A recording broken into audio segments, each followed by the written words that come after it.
Aaj, how it's Mayday. Traffic signal poles.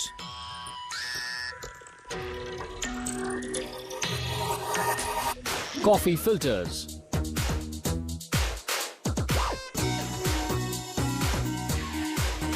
Our chainsaw mining machines.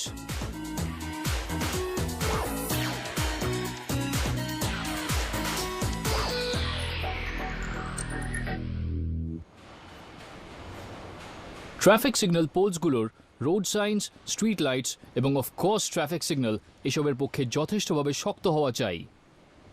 পোলসগুলো extreme ওয়েদারের সঙ্গে মোকাবিলা করার জন্য তৈরি করা হয়, যেমন তীব্র হাওয়া আর অত্যন্ত পরিমাণে তুষারপাত। ট্রাফিক সিগন্যাল পোলস বানানো হয় অত্যন্ত শক্ত স্টিল দিয়ে। বহু বছরের ওয়েদার এক্সপোজারের দরুন করোশন হতে পারে, তাই পোলসগুলো বাইরে এবং ভেতর দুদিকেই গ্যালভানাইজড করা হয়। প্রতিটা পোলে একটা ওয়েল্ডেড প্লেট থাকে যা একটা পারপেন্ডিকুলার পোলকে কানেক্ট করে। পোলগুলো তৈরি হয় এই স্টিল শিটগুলোর সাহায্যে। স্টিলটা ফ্যাক্টরিতে আসে একটা বড় রোলের রূপে। এরা একটা ডিকয়েলার ব্যবহার করে শিটটা খুলে ফ্ল্যাট করার জন্য। তারপর একটা শিয়ার এগুলোকে সঠিক আকারে কাটে। একটা কম্পিউটার গাইডেড প্লাজমা কাটার ছোট ছোট লাইন চিহ্নিত করে শিটের দুই মাথায়। এই লাইনগুলো বলে দেয় কোন জায়গায় এই ফ্ল্যাট শিটকে বেন্ড করতে হবে একটা রাউন্ড পোল বানাবার জন্য। মেশিন শিটকে রেক্ট্যাঙ্গুলার আকারে কাটে, অথবা বলতে পারেন ট্রাপেজয়েড শেপে, যদি পোলটা ওপরের দিকে সংকীর্ণ হয়। কর্মচারীরা মেশিন লাইনগুলোতে চক দিয়ে নাম্বার বসিয়ে ঠিক অপোজিট ডিরেকশনের লাইনগুলোতেও একই নাম্বার লিখে দেয়। এরপর শিটকে এরা ট্রান্সফার করে একটা বেন্ডিং মেশিনে, যাকে বলে প্রেস ব্রেক।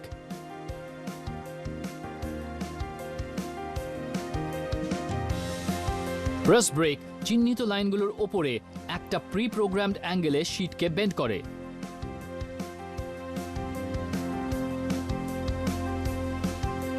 কর্মচারীরা ডিজিটাল মেজারাইজিং ডিভাইস ব্যবহার করে নিশ্চিত করে যেন প্রথম বেন্ডটা অ্যাকিউরেট হয়। সেরকম হলে এরা বাকি লাইনগুলোর ওপর বেন্ডিং এর কাজটা কন্টিনিউ করে ফ্ল্যাট শিটটাকে একটা মাল্টিপল রাউন্ড পোলে পরিণত করে।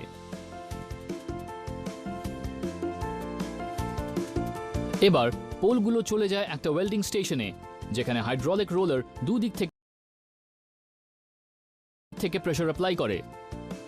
চাপ দিয়ে শিটের এজ দুটোকে একসঙ্গে করা হয়, যাতে ওয়েল্ডিং হেড মোল্টেন স্টিল দিয়ে সিমটাকে যুক্ত করতে পারে।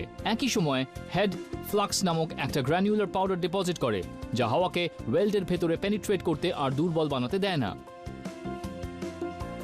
কর্মচারীরা পোলগুলোকে একটা হাইড্রোলিক প্রেসে রাখে, যাতে ঠান্ডা হয়ে আর শ্রিঙ্ক করে সিম ওয়েলটা ভেঙে না পড়ে। এরপর একটা কম্পিউটার গাইডেড প্লাজমা মেশিন মোটা স্টিলের মধ্যে একটা কানেকশন প্লেট কাটে।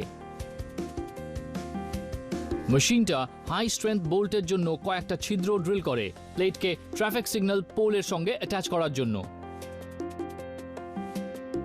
কর্মচারীরা কানেকশন প্লেটকে আগেই পোলের সঙ্গে ওয়েল্ড করে রাখা সাপোর্ট প্লেটগুলোর মাঝখানে রেখে দেয়। এরপর সমস্ত কিছু জায়গা মতো ওয়েল্ড করে দেওয়া হয়।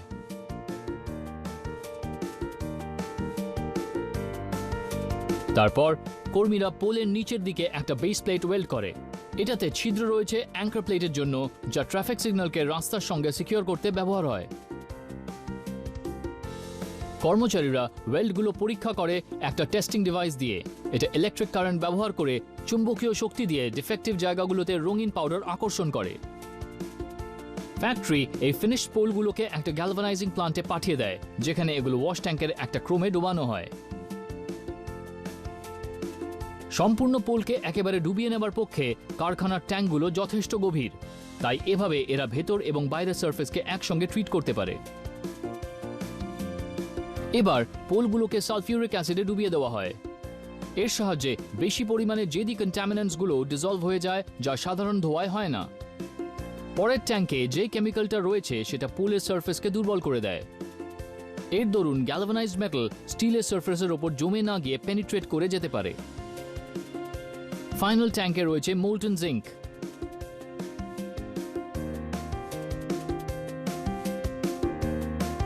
পোলগুলো 842 ডিগ্রি তাপে ফোটানো হলে ফায়ার প্রোটেকশন স্যুট পরা কর্মচারীরা সার্ফেসটা নিরীক্ষণ করে এর ওপরে ভেসে বেরোনো আয়রন অক্সাইড এবং ছাইগুলো পরিষ্কার করবার জন্য।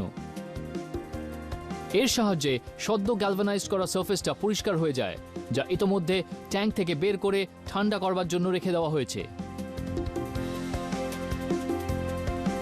যেহেতু এইগুলো পেইন্ট না করে গ্যালভানাইজ করা হয়েছে, পোলগুলো তাই ট্রাফিক লাইট, সাইন্স আর স্ট্রিট ল্যাম্পগুলোকে সাপোর্ট করতে পারবে 40 বছর পর্যন্ত কিংবা তারও বেশি।